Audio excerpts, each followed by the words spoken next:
రంగా రంగా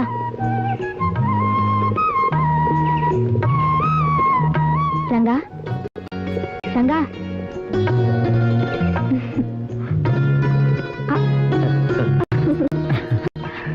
అర్జెంటుగా నీ గారి నుండి పెడదామని పిండి రూపుతూ ఉంటే సాయం చేయడం మానేసి ఎక్కడో ఆలోచిస్తూ కూర్చున్నావేమిటి? ఏం లేదు రాజీ, క్లబ్కు నేను 5,000 బాకీ పడ్డాను. ఈ రోజు 500 ఇచ్చేసాను అనుకో, మిగతా డబ్బు కూడా కట్టమని గొడవ చేస్తున్నారు. అందుకని ఓ మార్గం ఆలోచించాను. ఏమిటది? నా సంపాదనతో ఇప్పుడప్పుడే వాళ్ళ బాకీ తీరేటట్లేదు. అందుకని నీకు కూడా ఉద్యోగం ఇమ్మని వాళ్ళనే అడిగాను. వాళ్ళేమో ఒప్పుకున్నారు. అంతేనా? ఈ విషయం నాతో చెప్పడానికి ఎందుకంత వెనకాడతావు? నీ అప్పు ఎంత తొందరగా తీరితే అంత తొందరగా నా మెళ్ళలో తాళి కడతావు. అవునా? అవుననుకో, కానీ అక్కడంతా మగవాళ్లే ఉంటారు. చెట్టంత మగాడు నువ్వు నా పక్కనుండగా నాకేం భయం? ఎప్పుడు జాయిన్ కావాలి? నీ ఇష్టం, ఎప్పుడైనా సరే. అయితే రేపే వచ్చి నన్ను తీసుకెళ్ళు. ఈలోగా మా నాన్న చెప్పి ఒప్పిస్తాను. Thank you Raji, thank you my sweetheart. రేపటి నుంచి ప్రతి పనిలో నీకు సహాయం చేస్తాం.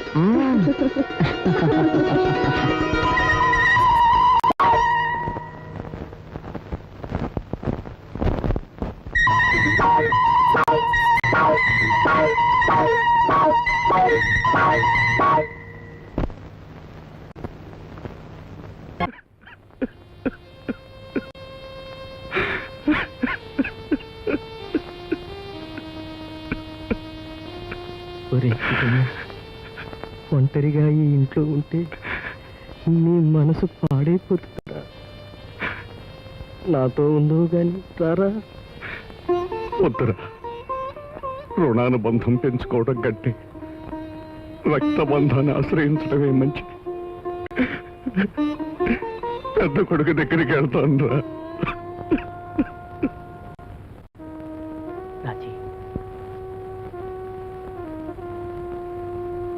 నా మాట విను. నువ్వేం తప్పు చేయలేదు రాజీ.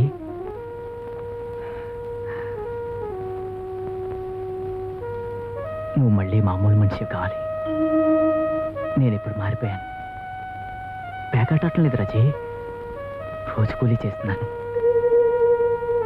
రాజీ, నేను మేస్త్రి ఇంటికి వెళ్ళి త్వరగా వచ్చేస్తాను. నువ్వు పడుకో.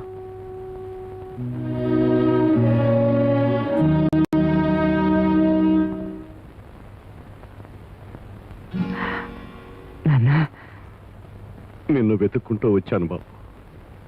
ఏం సుఖపడదామని? ఈ శేషకాలం నీ దగ్గర గడుపుతామని. వీల్లేదు నాన్న, నేను నిన్ను పోషించే పరిస్థితుల్లో లేను. వెళ్ళిపో నాన్న. బాబు. అవును నాన్న, చిన్నప్పుడు నేనేం కోరితే అవి తెచ్చిచ్చేవాడివి.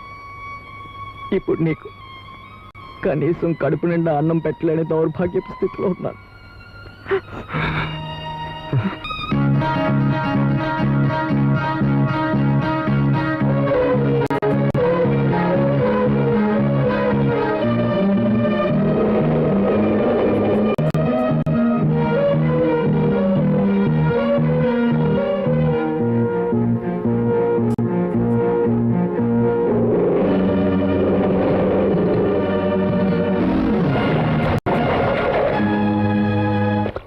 కనకమేడల కుటుంబరావు అనే నువ్వు అక్టోబర్ 2వ తేదీన నదిలో దూకి ఉద్దేశపూర్వకంగా ఆత్మహత్య చేసుకోబోయావని నీ మీద అభియోగం ఉంది.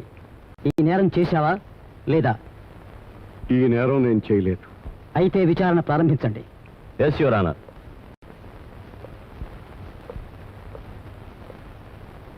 ఆత్మహత్యా ప్రయత్నం చట్ట ప్రకారం నేరమే అవుతుంది. కావచ్చు, కానీ నేరం నా మీద మోపే ముందు నన్ను ఆ దుస్థితికి తీసుకెళ్లిన పరిస్థితులను విచారించడం న్యాయం కాదా జడ్జి గారు? తప్పకుండా. మీ తరఫున వాదించడానికి లాయర్ ఎవరైనా ఉన్నారా? లాయర్ని భరించే శక్తే ఉంటే నేను ఆత్మహత్యా ప్రయత్నం ఎందుకు చేస్తాను సార్? మీ ఆత్మహత్యా ప్రయత్నానికి కారకులు ఎవరైనా ఉన్నారా? ఉన్నారు సార్. ఎవరు? ప్రభుత్వం. ఎందుకో చెప్తారా? 58 ఏళ్లు నిండాయని ప్రభుత్వం నన్ను రిటైర్ చేయించింది కనుక. అది నేరం ఎలా అవుతుంది? అది అందరి శ్రేయస్సు కోసం ప్రభుత్వం పెట్టిన రూలు. ఎందుకు పెట్టారు లాయర్ గారు ఆ రూల్ని? ఆ వయసు దాటాక శరీరంలో శక్తి ఉడిగిపోయి పని చెయ్యలేరని. అబద్ధం. అన్యాయం, అక్రమం. ఎందుకని? నేను ఫ్యాక్టరీలో ఒక మిషన్ని పర్యవేక్షించేవాడిని. నాకు వయోపరిమితి పెట్టారు. కానీ ఒక రాష్ట్రాన్ని పరిపాలించే వారికి, ఒక కేంద్రాన్ని పరిపాలించే వారికి వయోపరిమితి ఎందుకు పెట్టలేదు? సార్, ఒక్క యంత్రాన్ని నడపడానికి నాకు శక్తి చాలదు అని నమ్మినప్పుడు రాజ్యాంగ యంత్రాన్ని నడపడానికి వారికి శక్తి ఎలా సరిపోతుంది సార్? యువర్ ఆనర్, ఈ ముద్దాయి అతి తెలివితో ప్రభుత్వాన్ని విమర్శించి తన నేరాన్ని కప్పిపుచ్చుకోవాలని ప్రయత్నిస్తున్నాడు. ఆత్మహత్యా ప్రయత్నం చేసినందుకు ఐపీసీ 309 సెక్షన్ ప్రకారం ఈ ముద్దాయిని శిక్షించవలసిందిగా కోర్టు వారిని కోరుకుంటున్నాను. కుటుంబరావు గారు, మీరు చెప్పదలుచుకుంది ఇంకా ఏమైనా ఉందా? ఉంది సార్. నేను ఆత్మహత్య చేసుకోబోవడానికి రెండవ కారణం ఆకలి. హిందూ ధర్మశాస్త్ర ప్రకారం వృద్ధాప్యంలో ఉన్న తండ్రిని కన్నబిడ్డలు పోషించాలి. నా బిడ్డలెవరికీ నన్ను పోషించే తాహత లేకపోయింది. అటువంటి పరిస్థితిలో ఆకలితో మలమలా మాడి చావటం కంటే ఆత్మహత్య చేసుకోవటమే మంచిదనుకున్నా. యువర్ ఆనర్, ఇతని కేసు చాలా విచిత్రంగా ఉంది. ఇతని వాదన ఆలోచనాత్మకంగా ఉంది. I would like to take up this case voluntarily. Court వారిని పర్మిషన్ ఇవ్వాల్సిందిగా కోరుతున్నాను. Permission granted. యువర్ ఆనర్, వృద్ధాప్యంలో తల్లిదండ్రులను పోషించవలసిన బాధ్యత కన్నబిడ్డలది అన్న ముద్దాయి వాదనతో నేను ఏకీభవిస్తున్నాను. ఆకలి బాధతో ముద్దాయి ఆత్మహత్య చేసుకోబోవడానికి కారణమైన ఆయన బిడ్డలను కోర్టుకు రప్పించవలసిందిగా కోరుతున్నాను. Permission granted. Thank you sir. Mister Rangarao, వృద్ధాప్యంలో ఉన్న మీ తండ్రిని జీవితాంతము పోషించవలసిన బాధ్యత ఉన్న మీరు ఒక్క పూట కూడా భోజనం పెట్టనన్నారట? పెట్టను అనలేదు, పెట్టలేను అన్నాను. That's all your honour. Any cross examination? Yes yes your honour. Mister Rangarao, హిందూ దేశంలో పుట్టి హిందూ ధర్మశాస్త్రాలతో పెరిగి కన్న తండ్రి కన్నీటితో ఇంటికి వస్తే పట్టెడన్నం పెట్టను అనడం నేరమా కాదా? కాదు. సరే, మీ తండ్రి గారి ఆత్మహత్యా ప్రయత్నానికి పరోక్షంగా మీరే కారణం అని నేను ఆరోపిస్తున్నాను. నేను అంగీకరించడం లేదు సార్. ఏ హిందూ ధర్మశాస్త్రం అయితే కన్న తండ్రిని పోషించమందో అదే శాస్త్రం భర్త అంటే భార్యను భరించేవాడనే నిర్వచనం చెప్పింది. అందుకే అగ్నిసాక్షిగా పెళ్లాడిన నా భార్యను పోషించడానికే నేను ప్రాధాన్యం ఇచ్చాను. మిస్టర్ రంగారావు, నేను అడుగుతున్నది మీరు మీ తండ్రి గారిని ఎందుకు ఉపేక్షించారు అని, నిర్లక్ష్యంగా ప్రవర్తించి ఆయన్ని ఆత్మహత్యా ప్రయత్నానికి ఎందుకు పురికొల్పారు అని. నాకు భార్యను తండ్రిని పోషించే సంపాదన లేదు కనుక. మరైతే ఎంత సంపాదన ఉందని మీ తండ్రి గారైన కుటుంబరావు గారు భార్యని, మీ నలుగురు బిడ్డల్ని పోషించగలిగారు? మీరు అడిగినవన్నీ సమకూర్చగలిగారు? అలా తెచ్చిపెట్టే నన్ను అసమర్థుడిగా తయారు చేశారు, అప్రయోజకుని చేశారు.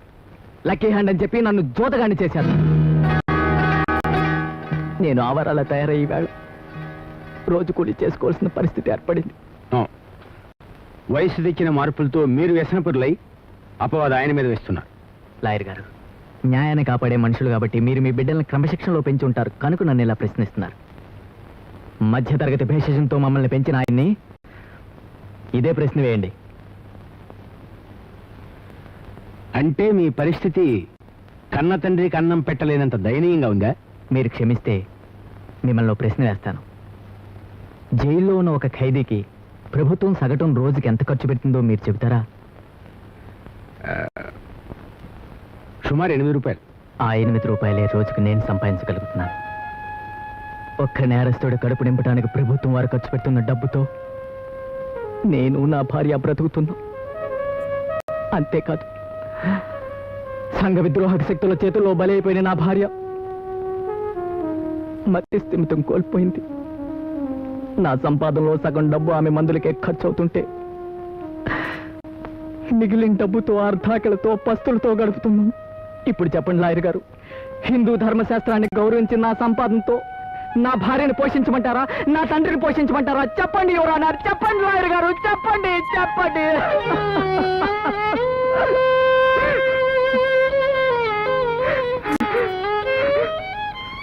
Your honour, no more question.